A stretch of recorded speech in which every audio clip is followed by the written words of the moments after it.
The Developers Hub Challenge is a digital innovation contest that actually seeks innovative ideas, business models, and digital solutions that will enable TNT's digital transformation journey. This morning, we're going to chat a little bit about the TV series that was made out of that, that's airing right here on TTT from today, April 22nd. This morning, I have with me Devindra Ramnarine, who's an advisor regarding digital transformation. We have Danielle Seunarine, who is one of the hosts and analysts representing for digital transformation, and Okera Duncan, who's the other host and analyst as well for digital transformation. Good morning and welcome to the show. Good morning. Thank you for having How are we doing this morning? Blessed and highly flavored. Amen.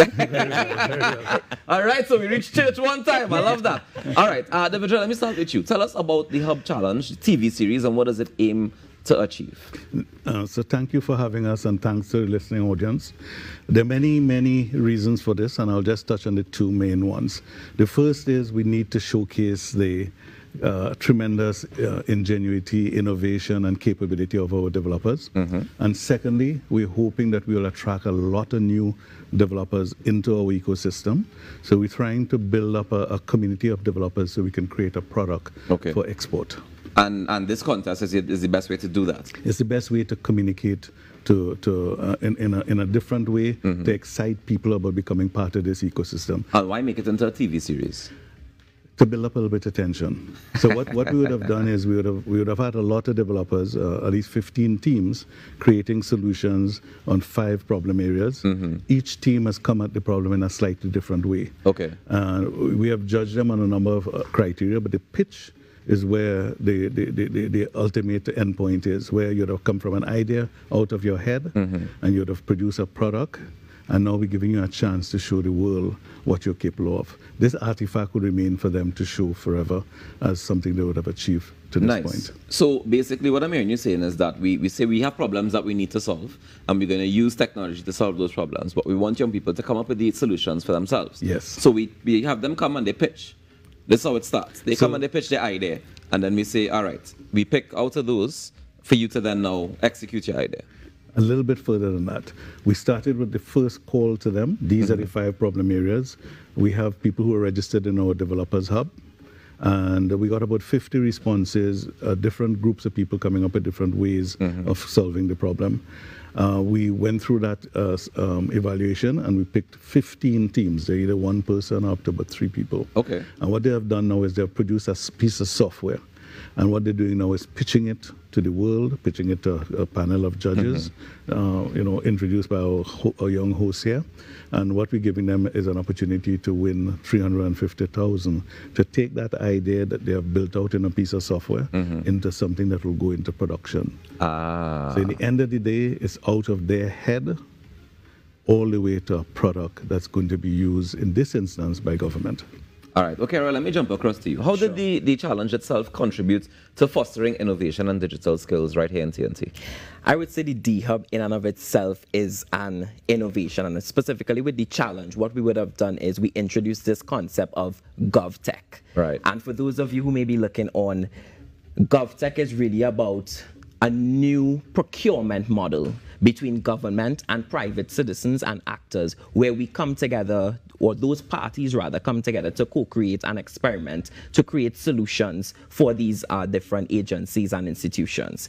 So what has happened with the Developers Hub Challenge is that we have these private citizens, our developers, coming together with these different government agencies. And this is really the first time in Trinidad and Tobago, especially, something like this has been done. It's different from a simple procurement model. And I'd really like to thank our consultants from Lithuania, NRD, who would have been really instrumental in introducing this concept to us. But in true Trinbagonian fashion, we took it, we ran with it, and we came up with the D-Hub Challenge. So D-Hub in and of itself is very innovative. Our developers are very much pleased, because for many of them, this is the first time that they've actually worked with government, and for this to be their first interaction, they find it very heartwarming and reassuring in terms of the future of Trinidad and Tobago, especially where tech is concerned. I know for a while people were very concerned about that relationship between the government and the private sector, especially when it comes to technology. But I'm really happy that this is one way that we can say we're definitely contributing to it. Definitely. But Danielle, tell me, what impact do you hope that the TV series will actually have on young developers and tech enthusiasts? Well, Rockers, first and foremost, we really hope that this series sparks an interest in the D-Hub as a platform, right, as a technology ecosystem in itself, and actually go on to visit the website and sign up for the D-Hub, where they can actually access resources, access mentorship and training, and ultimately engender an entrepreneurship mindset in our local tech population, seeing that their ideas and their skill sets are actually monetizable, and that they could be change agents right in their community solving real world problems. Okay, I hear you. That's fair. Devindra, tell me, any of them stood out to you in particular? I wouldn't want to pick on one, because I think what we have are 15 individuals or small teams that have done tremendously exciting work. All right, give me an example then of some of the solutions being presented. So there were 5 challenges. If I take, for example, TT Post. Okay. You know, there's this new concept of S42 addresses, which didn't quite go down well with the population. That's the zip codes. The equivalent of zip codes. So one of the things that we put out there to the developers, can you create something that's innovative that will cause people to want to utilize the S42 address and to do something in a very easy way? And some of the solutions that they produce out of their head and expressed it in a piece of software, which is a proof of concept, use of QR codes, the way that you can exchange these S42 addresses, the way that you could find it, the way you could communicate it to agencies. And you'll see different ways and different approaches to solving the problem. And really the innovation of our young people coming to bear, taking an idea out of their head and putting it into a piece of software. And so that would be one of the examples. You mentioned that there were 5 different areas that we're looking for solutions. TT Post is one. Can you give me the other 4? EMA. EMA. So this would be a mechanism to report noise, which is a constant complaint. Oh boy. All right, go ahead. That's a solution I waited on a long time. Go ahead. Tracking of passports, so that as it goes through, citizens will be aware where the passports would be at. What do you mean, when you're applying for the passport? When you're applying for the passport, to be able to track it, so you wouldn't have to call or to try and come in to follow up where it is at. Liquor license, but that's more of an internal one, where bar owners would have been complaining of how long it would take you to get your liquor license. Yeah, but that's a government function that we're trying to sort of find a solution for. So, okay. Health, so that there's an opportunity here for you to come onto the Ministry of Health and to actually get personalized service. What was the 5th again?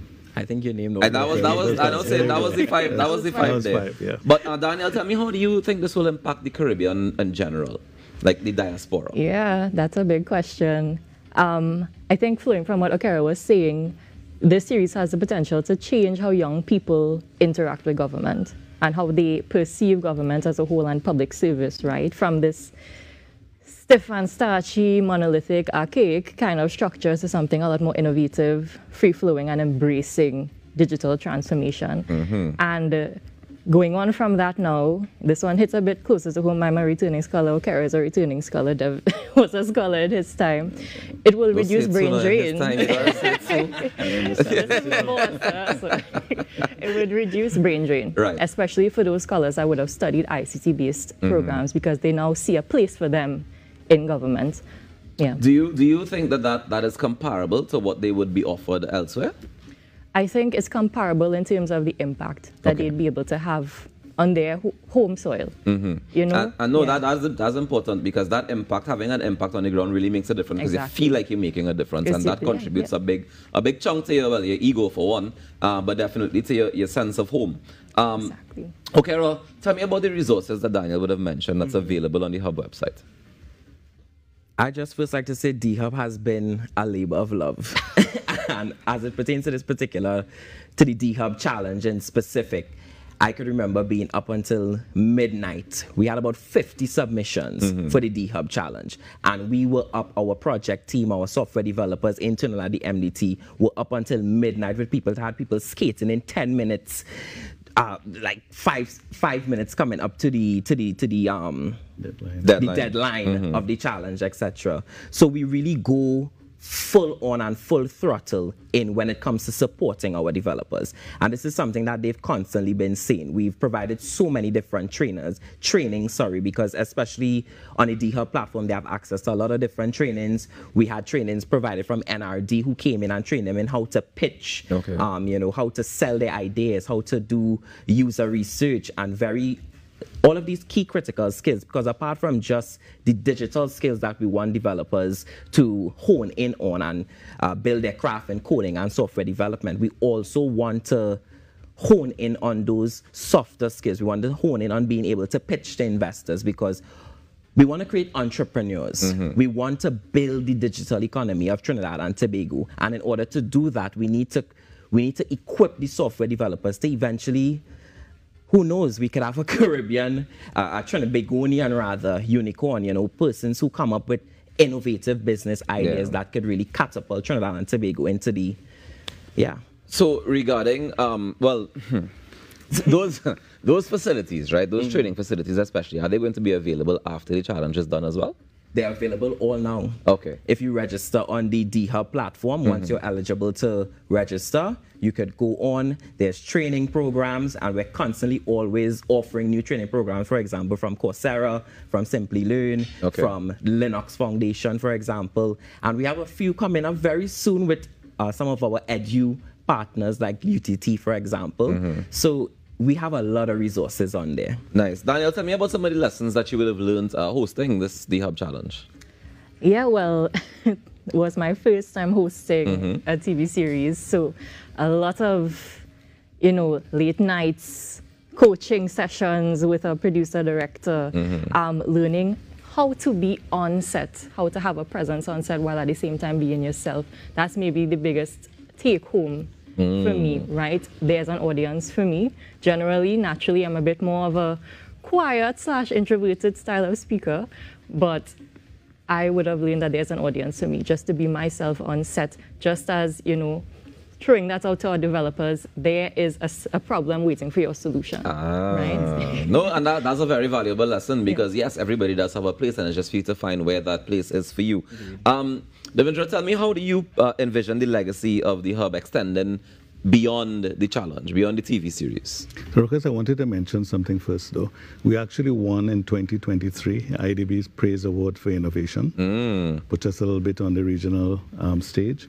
And a couple of weeks ago, we were one of the winners of the WSIS 2024 champions, which means we competed with projects across the world, and we were selected as a champion. Which project was it? WSIS? No, but which project? Developers Hub. The Developers Hub. Concept. Okay. So the Developers Hub ultimately is trying to cause developers to make money.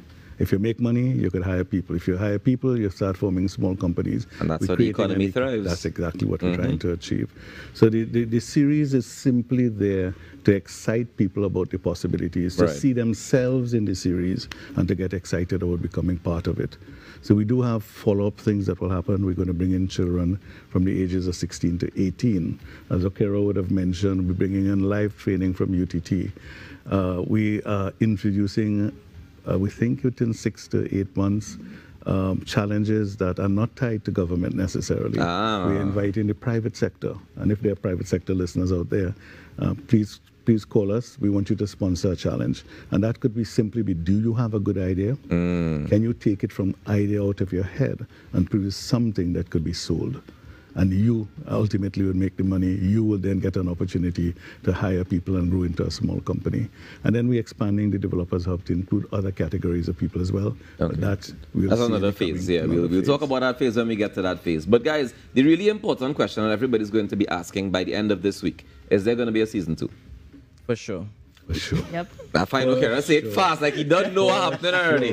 Well, Devindra, Danielle, Okera, let me say congratulations. And of course, we look forward to the dhub Challenge TV series right here on TTT, kicking off from today. And you can stay tuned, because there's also going to be a live version of it on Saturday. This is the finale, where we get to see who is going to be crowned the winner of the dhub Challenge TV series 2024, at least season 1. Guys, thank you so much for joining us this morning. Do enjoy the rest of the day. Not a problem at all. We take a quick break and we come back with more inside the Now Morning Show. Stick around.